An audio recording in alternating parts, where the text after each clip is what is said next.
Hi, Julie Surratt here for Dharma Talk Tuesday. Welcome. The topic for today is maybe perhaps a little bit paradoxical to you, but I felt really inspired to talk about this today because of many of you know, if you follow me on my email list or on my social media at all, some of the challenges I've been going through over the last week, and just I wanted to use this opportunity as a chance to share some learnings with you to make a difference for you. I know that a lot of people follow. Hi, Allison. A lot of people follow me for the sake of learning how to access their body wisdom, really for the main reason of finding their path again, finding their alignment, their sense of self, clarity, confidence, a sense of purpose. Like, okay, what am I doing in the world? Why am I actually here? Sorry, I had a little something in my throat. However, it can feel really difficult to find those answers when you don't feel good in your body, when you are limited in your body, when you're in pain. I mean, like, how can you possibly start to think positive and focus on possibility when you're like in physical pain? You know what I mean? So these are some of the things that I got to learn about firsthand over this past week. So the topic for today is how to find the magic in body breakdown in order to heal faster as well as get back on purpose. Hi, Shamika. So just to fill you in case you are not familiar with what was happening with me over the last week, I had really debilitating back pain that came out of nowhere, totally sideswiped me. I mean, it came out of nowhere. Like last Tuesday morning, I guess about a week ago, I was just on my phone booking my yoga class, got up, got dressed, I like bent over to put my leggings on, and I was like, that was weird, and I like felt something kind of strange in my back. And then I'm driving to class, and I'm like, something doesn't feel right. And by the time I'm rolling out the mat, I'm like, oh God, and I can barely bend down.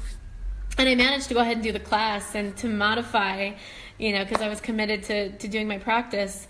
But lots of interesting modifications. Like, I literally couldn't do chair pose with my arms up.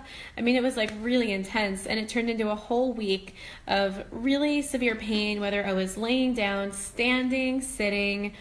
It didn't matter. I mean, even like going pee, TMI, sorry, was an ordeal. It was crazy. So how did I manage to maintain alignment, compassion, fulfillment, because it's not like my clients are just going to stop arriving. I mean, I guess I could have rescheduled everything, but I had a lot. It would have been a lot to reschedule. And at the same time, there's just some obligations I'm really clear and committed to following through on, no matter what. And I'm still alive, I'm still breathing, I'm not like bleeding from anywhere. I felt like I can still fulfill on this. So how? Like, how do I fulfill on this? And I discovered some really interesting things that, about my body, about body breakdown, and about the healing process that I honestly probably wouldn't have discovered if it weren't for having gone through this experience. So fast forward to today, I'm doing a lot better. I am able to sit in my Dharma Talk Tuesday chair, which is kind of a breakthrough. I'm definitely doing a lot better. So I say all of this from the point of view of having healed in less than a week. So I just think that's really important to qualify everything I'm about to say. Okay, so here are the main things that you need to know about how to find the magic, even in body breakdown. Anyone can find the magic in the perfect frolicky life of sparkles and mermaids. But how do you find the magic even in like the deep, deep challenges of physical pain, of like really deep challenge? How do you find the magic in that? That's the question today. So one of the biggest lessons I learned that I first want to share with you is the power of listening to the whispers of your intuition.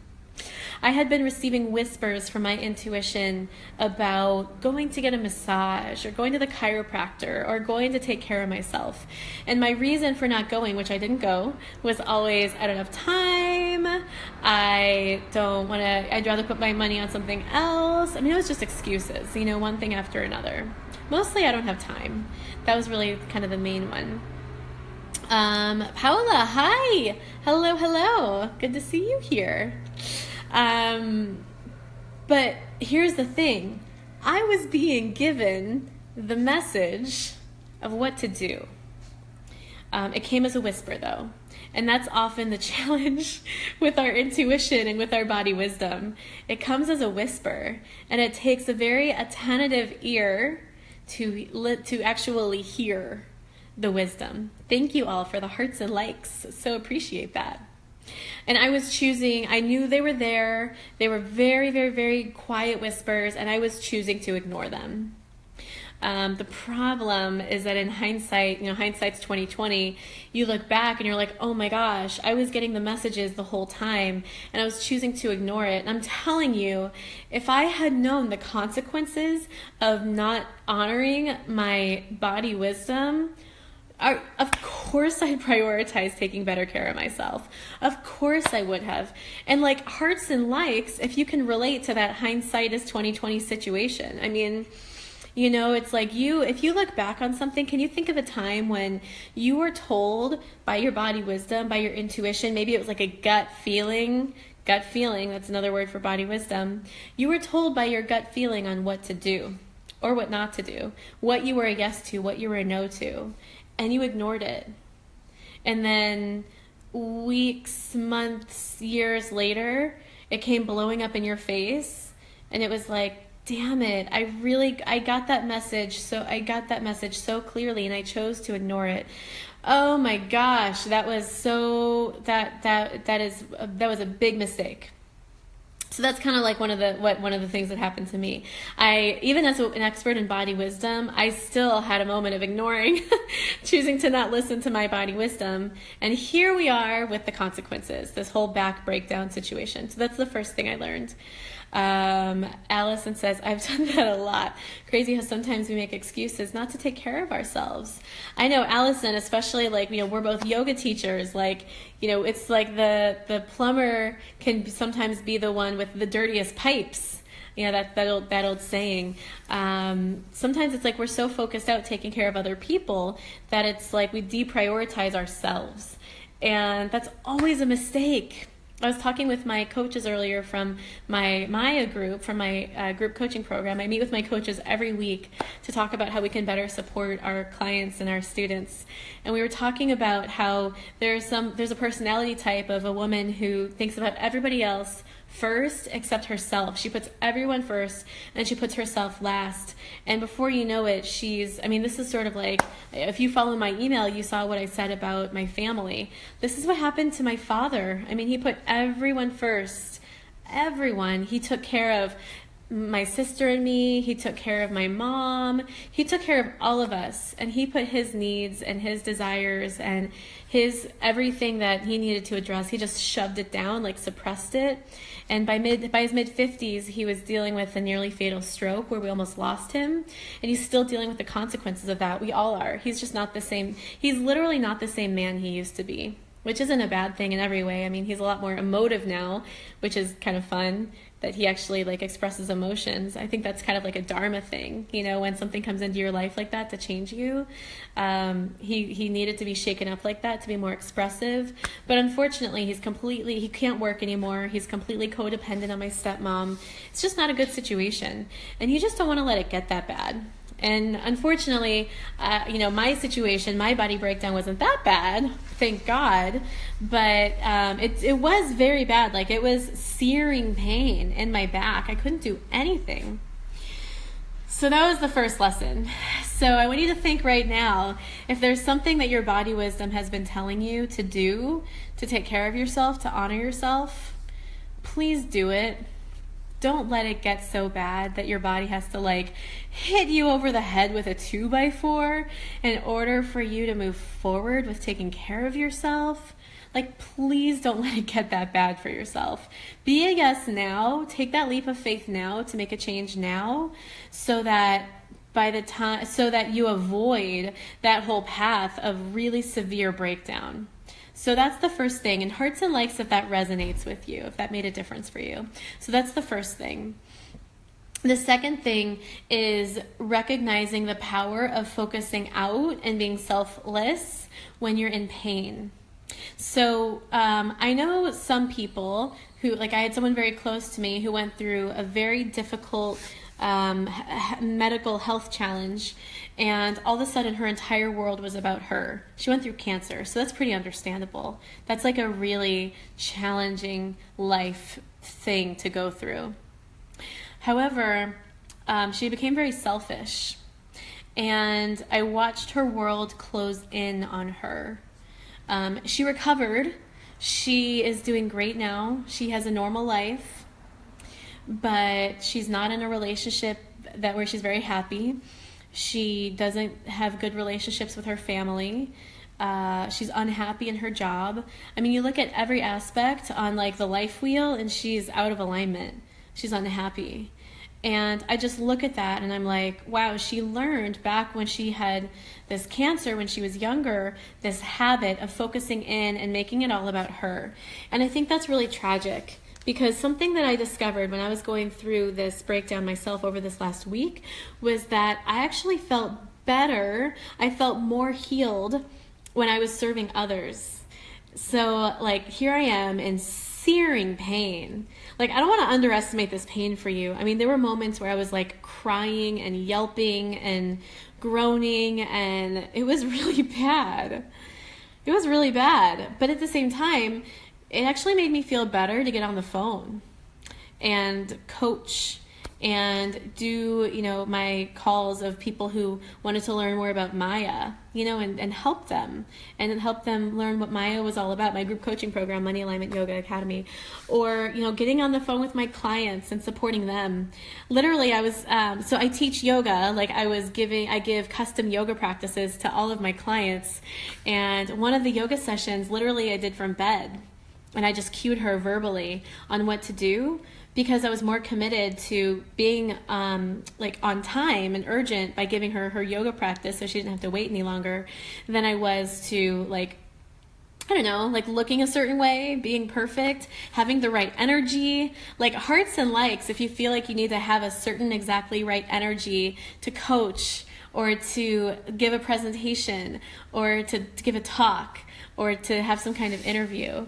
You know what I mean? Like that was me. That was me until like last week, until I realized, wow, like I don't need to be fresh off of a 2-minute dance break in order to be an effective coach, because I literally can't do a 2-minute dance break right now. All I can do is lay in bed and ice my back and just, access a different type of power in order to make a difference for this person. So two things there. Not only did I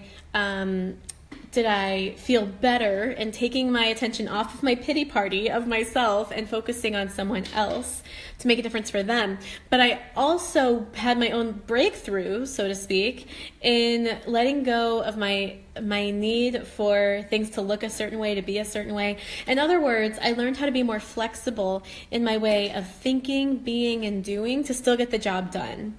I used to think that being very feminine and vulnerable was a sign of weakness. I used to think that being kind of soft and gentle meant that I wasn't strong. Like, these were beliefs that I had.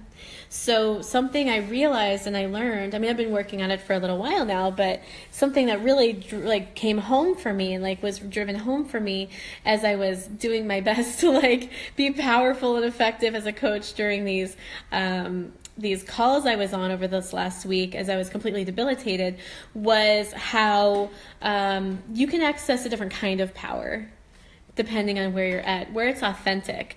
For me to try to force some kind of really strong, energetic, excited power in that moment, that's called inauthentic. So what I discovered was the power of authenticity, of just being honest in the moment with what you're going through. Like I literally would say, you know what? Like, they're like, Julie, how are you? Like, hi, how's it going? How are you? I'm like, honestly, I'm in bed with back pain right now. I'm not really able to move. And I was just really honest. And they're like, oh my God, I'm so sorry. And I was like, no, you're actually helping me by letting me help you, because I'm focusing on you and you're solving your problem instead of like how much pain I'm in right now. So thank you. It's all good. And then the way I was able to coach them was from a place of vulnerability, gentleness, softness. And there's a power in that too. Like, power isn't just force, aggression, high energy, like Tony Robbins event, like that's all power, yes, for sure. But that's one type of power. It's also available to you to be powerful and soft and feminine and vulnerable and gentle at the same time. And in some ways, in some circumstances, that's even more effective. That's even more enrolling. And I experienced that firsthand, so I can tell you it's true. So that was another big breakthrough for me that I wanted to share with you to make a difference for you. Let's see, Paula says, I like how you articulate it, selfless then helpless. What a perspective. Totally. And then Paula also says, what? No way. I'm assuming you're referring to what I just said about my old way of being, which, yes, it's true. The final breakthrough that I want to share with you is the power of changing your belief system. I was committed to getting better. You can ask Matt. Like, I had a horrible first day. I went to bed that night and I said, I will be better tomorrow. And he's like, yes, you will. Of course I wasn't. But I was committed to getting better as quickly as I possibly could. And, my mom actually dealt with like a herniated disc and all kinds of crazy stuff when I guess it was about 20 something years ago. And I remember the pain that she was in, and she went in for surgery, and it was this whole ordeal. And I remember the symptoms that she had, and I was even talking to her about it. She was like, wow, you sound like me when I was going through that. The difference, and the reason why I healed from this so quickly, is my belief system. I believed with every cell in my body that I was going to get better quickly. I mean, I didn't even create a back door of that not happening. Like, there was no alternative except me getting better quickly and following that. So it's not just belief, but following that is my committed action. So what kind of committed action happens when you have a belief of certainty? Well, the kind of committed action that happens is this. Like, I went to the chiropractor on Thursday. I went back again. I went on Thursday for an x-ray and a consultation. I went back again on Friday for an adjustment. I went in again yesterday morning and again last night for an adjustment. And also, I've been doing a lot of visualization work. Like I said, I've been helping and supporting others. I've just been really clear in where my energy is going. I've been resting a lot, icing a lot. I'm just really clear in my intention and my belief that I'm going to get better. And your actions and your thoughts come out of those beliefs. So you align to your beliefs, and then your thoughts align to those, and then your actions align to those. And so you become completely aligned, starting right from the core belief system. And the results that you experience in your life manifest from those core beliefs. So for example, whether for you it's something body related or it's something like career and ambition related, I want you to think for a moment what your beliefs actually are. Like, do you believe that you're going to do $10,000 months every month for the next year? Do you believe that you will find your soulmate ASAP? Do you believe that your body will recover and become healthy again? Like, honestly ask yourself and identify what your actual honest beliefs are for a moment. So the thing that you need to know about those beliefs is that they're stored in your body. They're stored in the cells of your body. And if you're having a lot of trouble shifting those beliefs, what that means is those beliefs are that locked in your body. The way that you shift those beliefs out of your body obviously comes from doing something with your body. And what you do is you move it. You breathe into it in a certain way. So for example, we often have a lot of fear beliefs, fear limitations, I'll call them, stored in our hips. And the reason is because, sorry, I just moved my back and it really hurt for a second. Oh, okay. The reason why our fear beliefs are stored in our hips, well, first of all, is because our root chakra is connected to our sense or lack thereof of safety, security, and stability. So there's an energetic connection there, but also think about it. Your hips are actually, especially as women, they're the biggest part of your body. That's where there are more cells. Like, look at it. Look at your body. There are more cells in your hips than anywhere else in your body. So the majority of your beliefs are going to go to your hips. Those deep core beliefs are going to go to your hips. And that's why the belief of safety, security, stability, all those things associated with the reasons why you feel afraid and feel fear about things is because of the beliefs stored in your hips, in your root chakra. So if you're wanting to let go of those fears, you need to actually let go of the beliefs that are in the cells of your body, of that part of your body. And the way that you break through fears, beliefs related to fears, specifically fears of safety, security, and stability, whether it has to do with money, love, any of those things, is through root chakra opening practices. So for example, pigeon pose, wide leg forward fold, butterfly pose, or in other words, bound angle pose, Baddha Konasana, just as a few examples, okay? So obviously then it's like, well, Julie, how were you able to do those things if you can't move and you're in bed for a week? Exactly. Well, I used breath. And I actually and I have a couple of clients some of whom are on the live stream right now, who can't move in the same way that a lot of other people can move. Their practices look different.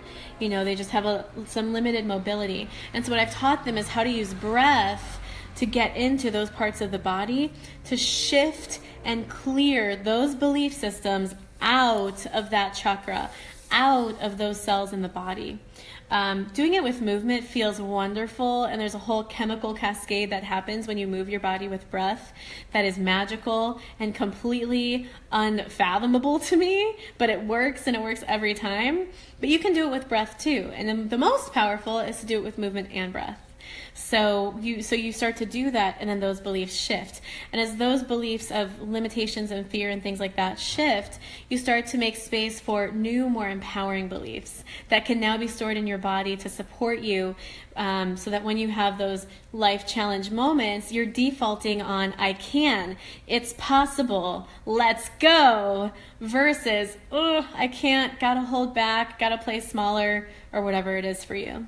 So I hope that helps. I hope if you're experiencing body breakdown sort of like I experienced, or your own version of it, that this helps you find the magic in it, find the generosity in it, find the healing in it. If you have any questions about anything I've taught or said and you're listening to if you're live right now, definitely type them and ask me, because I am here and available to answer them for you. But if you're watching the recording of this, you can also type your questions and I'll come back and check it out and make sure those questions get answered. Paula says, I believe I am more powerful than I realize or could possibly imagine. That's a beautiful belief. And it's true. And it's true. Let's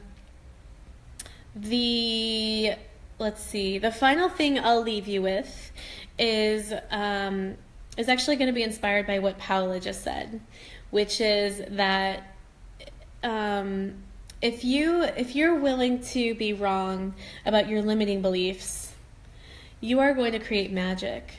Like, do you really want to be right about the fact that you can't? Do you really want to be right about why you're stuck? Do you really want to be right about why you're not able to heal? I would imagine that the answer is no. Be willing to be wrong about what you can't do or experience, so that you can instead experience the belief of having exactly the thing that you want. Because that belief of that, or that desire of having the thing that you want, was put in your heart because you are meant to have it. That's part of your dharma, your life purpose. And don't forget that, and come back and watch this anytime you want to be reminded, so that you don't let anything stop you anymore. There's no reason to let anything stop you. And that's it. That's it for Dharma Talk Tuesday today. I hope this made a difference for you. I am going to go back to icing my back and recovering, and I'm super excited about that. Thank you for the hearts and the likes. Thank you, thank you, thank you. And I will be back here next week, every week, 4 p.m. PST, 4 p.m. Pacific, every week for Dharma Talk Tuesday. Sending you all so much love and healing and abundance. Bye.